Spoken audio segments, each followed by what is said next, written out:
नमस्कार, स्वागत है आपका। आप देख रहे हैं माहौल टाइट है, आपके साथ मैं आकांक्षा राजपूत। हलाल सर्टिफाइड प्रोडक्ट की बिक्री पर बैन के बाद से उत्तर प्रदेश का माहौल टाइट है। हलाल सर्टिफिकेशन मामले में सरकार के एक्शन पर जमीयत उलेमा ए हिंद और मुस्लिम पर्सनल लॉ बोर्ड ने एतराज जताया है, साथ ही कोर्ट का रुख करने की बात भी कह दी है। उधर सरकार के आदेश पर हर जिले में खाद्य विभाग की टीम छापेमारी अभियान चला रही है कि हलाल सर्टिफाइड प्रोडक्ट को जब्त किया जा रहा है। हलाल मामले में जारी बवाल के बीच योगी सरकार ने जांच एसटीएफ को ट्रांसफर कर दी है। दरअसल सरकार को हलाल के कारोबार से टेरर फंडिंग की आशंका है।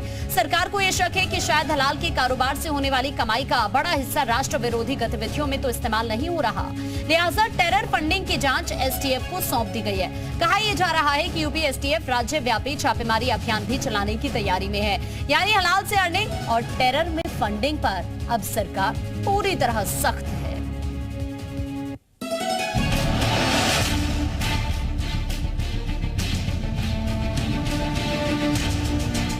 यूपी में हलाल सर्टिफिकेट बैन को लेकर विवाद तेज हो गया है। सर्टिफिकेट बैन को लेकर हलाल ट्रस्ट ने कहा है सरकार के फैसले के खिलाफ वो कोर्ट जाएंगे। हलाल पर योगी सरकार का आदेश All India Muslim personal law board को बिल्कुल भी रास नहीं आ रहा है। IMPLB सरकार के इस फैसले को इस्लामोफोबिया से ग्रस्त बता रहा है और अब बोर्ड ने इलाहाबाद हाई कोर्ट जाने की बात कही है। तो IPC इंडियन पेनल कोड में तमाम दफा है, उसका मुकदमा कीजिए। आप बैन करने की क्या बात होती है? बैन करने से तो लगता है कि सरकार कमजोरी दिखा रही है, सरकार एक खास विचारधारा के विपरीत काम कर रही है और मैं स्पष्ट कहूं तो इस्लामोफोबिया से ग्रसित है सरकार। इस बीच यूपी में कई जगहों पर खाद्य विभाग की टीम ने बाजारों में हलाल सर्टिफिकेट वाले प्रोडक्ट्स की जांच की। गाजियाबाद, सीतापुर, कानपुर, पीलीभीत समेत कई जिलों में दुकानों और स्टोर्स पर हलाल सर्टिफिकेट वाले प्रोडक्ट मिलने पर उन्हें जब्त कर सील करने की कार्रवाई की गई। हलाल पर बवाल तब शुरू हुआ जब यूपी में योगी सरकार ने हलाल सर्टिफिकेट देने वाली 4 संस्थाओं को बैन कर दिया। जो कंपनियां इनसे हलाल सर्टिफिकेट लेती हैं, उन पर भी FIR दर्ज की गई है। कार्रवाई के पीछे सरकार का अपना लॉजिक है। पहला ये कि ऐसे सर्टिफिकेट देने के लिए FSSAI है, तो किसी और को हलाल सर्टिफिकेट देने का कोई हक नहीं है। दूसरा ये कि खाने पीने की चीजों को हलाल और हराम में बांटना मजहबी बंटवारे जैसा है। हालांकि विरोधी पार्टियों को योगी सरकार के फैसले के पीछे कोई और ही वजह नजर आ रही है। ये हलाला हलाला कह करके केवल हिंदू मुसलमानों में नफरत का बीज बोकर अपनी चुनावी बेतरनी पार करने के लिए जो गंदा खेल खेल रहे हैं, इससे इनको बचना चाहिए। हम जो हलाल सर्टिफिकेट देते हैं तो एक चीज को हम हराम नहीं बता रहे बल्कि हलाल बता रहे हैं। हलाल का मतलब है फूड के अंदर क्लीन, हाइजेनिक और उसके अंदर पूरी स्वच्छता का ध्यान दिया गया। दरअसल हलाल सर्टिफिकेट इस्लामी कानून के तहत बने उत्पादों को दिया जाता है। ये सर्टिफिकेट इस्लामी मान्यताओं की पुष्टि करता है, यानी मुस्लिमों के लिए मान्य उत्पाद होने की गारंटी देता है। हमारी सरकार की प्रतिबद्धता है कि हम अपराध और भ्रष्टाचार पर जीरो टॉलरेंस करेंगे। इस मामले में भी यही स्टैंड है, किसी को भी अनधिकृत काम करने की इजाजत नहीं है।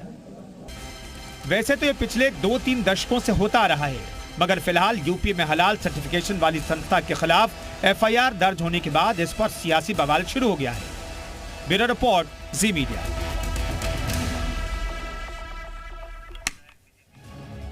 और इस वक्त एक खास मेहमान हमारे साथ जुड़ रहे हैं। इस वक्त नंद किशोर गुर्जर जी, विधायक बीजेपी से हमारे साथ जुड़ गए हैं। बहुत स्वागत है नंद किशोर जी आपका। देखिए, अभी सीएम ने जो हलाल सर्टिफाइड प्रोडक्ट्स हैं उनकी बिक्री पर बैन तो लगाया, लेकिन बहुत सारे वो लोग हैं जो अभी भी सवाल उठा रहे हैं सीएम की इस कार्रवाई के बाद। अभी स्वामी प्रसाद मौर्य को भी आप सुन रहे थे, वो भी इसी बात का जिक्र कर रहे हैं कि इस तरह की कार्रवाई करके और इस तरह का सिनेरियो सेट करके हिंदू मुस्लिमों में कहीं ना कहीं नफरत पैदा करने की कोशिश की जा रही है। आप क्या कहेंगे इस पर नंद किशोर जी? उत्तर प्रदेश के यशस्वी मुख्यमंत्री माननीय योगी आदित्यनाथ जी कोई भी डिसीजन मजहब और धर्म से ऊपर उठ करके लेते हैं। जो राष्ट्रहित में होता है उसको लेते हैं। हाँ। और कानूनी दायरे में सारी चीजों को करने के बाद ही ये डिसीजन लिया गया है। जहां तक बात हलाल की बात है तो हम तो इसके पूरी तरह से खिलाफ हैं कि किसी जीव की हत्या करने का अधिकार किसी को नहीं है। एनिमल क्रुएल्टी एक्ट के तहत वैसे भी इसको पहले ही प्रतिबंधित कर देना चाहिए था। और हम तो चाहते हैं कि क्योंकि हिंदुस्तान के अंदर सारी चीज पर्याप्त मात्रा में है, 56 भोग की विधान रहा है, तो यह जीव हत्या एकदम मैं समझता हूँ गलत है। उस पर पूरी तरह से बैन लगना चाहिए। अकॉर्डिंग टू मी, ये मेरा अपना विचार है लेकिन माननीय मुख्यमंत्री जी ने उस दिशा में एक कदम उठाया है और उनको मैं इसलिए बधाई देता हूं। और जो ये बात कह रहे हैं मौर्य जी, तो मौर्य जी की बात का कोई मतलब होता नहीं है। अब लोगों ने उनकी बात को किसी भी अर्थ में लेने से एकदम कोई सुनता भी नहीं है उनकी बात को, तो उनकी बात का कोई अर्थ नहीं है। उनको लोगों ने मान लिया है कि मानसिक रूप से वो व्यक्ति विक्षिप्त है। लेकिन जिस तरह कार्रवाई की गई है, सवाल इस वक्त ये भी उठ रहा है कि क्या इस तरह के प्रोडक्ट से अर्निंग हो रही है, क्योंकि शक ये भी जाहिर किया जा रहा है एसटीएफ की तरफ से कि हो सकता है कि टेरर में भी फंडिंग ना हो रही हो इस तरह के प्रोडक्ट्स का कारोबार करने के बाद। आपको भी क्या ऐसा लगता है क्या नंदकिशोर जी? देखिए, जो हमारी इंटेलिजेंस है उनको इनपुट इस तरह के मिले होंगे तभी उन्होंने कहा है। कोई भी एजेंसी किसी संदेह के आधार पर बात नहीं करती है।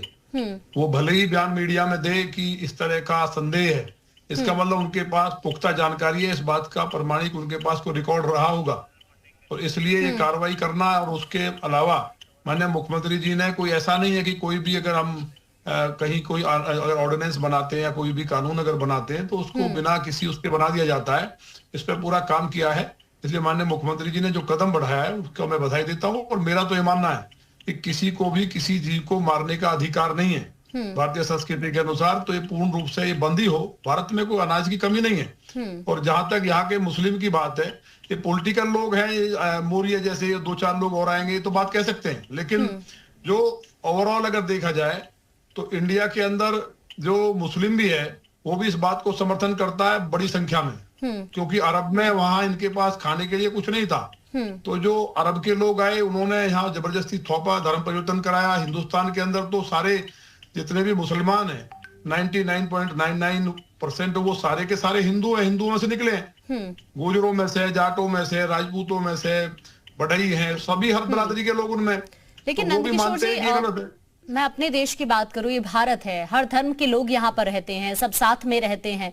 लेकिन प्रोडक्ट्स को इस तरह से बांटना, हलाल और हराम प्रोडक्ट, ये भी तो ठीक नहीं था ना। इसलिए कार्रवाई जरूरी हो जाती है जो एक अहम संदेश भी देती है पूरे देश के अंदर। देखिए, मैंने कहा ना, माननीय मुख्यमंत्री जी हर पहलू को देखते हैं। उनका वो लंबा एक्सपीरियंस है डेमोक्रेटिक पॉलिटिक्स के अंदर, जो लोकतंत्र में पूरे कानून विधि विधान के साथ कोई एक भी डिसीजन उनका आज तक ऐसा नहीं रहा पिछले 7 साल में कि जिसको वापस लेना पड़ा हो। और जो भी उन्होंने एक्शन लिया है उससे राष्ट्रहित भी हुआ है, जनता का हित भी हुआ है। और जो उत्तर प्रदेश में रोज दंगा होते थे, जो लोग कहीं ना कहीं, उन लोगों के अंदर दहशत पैदा हुई है और आम जनता के अंदर कानून का राज स्थापित हुआ है। लोगों के अंदर जो भय था कि कहीं भी सड़क पर निकल के बवाल हो जाएगा, आज उत्तर प्रदेश इसलिए नंबर 1 है कई मामलों में। ठीक है, बहुत शुक्रिया आपका नंदकिशोर जी, आप हमारे साथ जुड़े, आपने कीमती वक्त अपना हमारे लिए निकाला।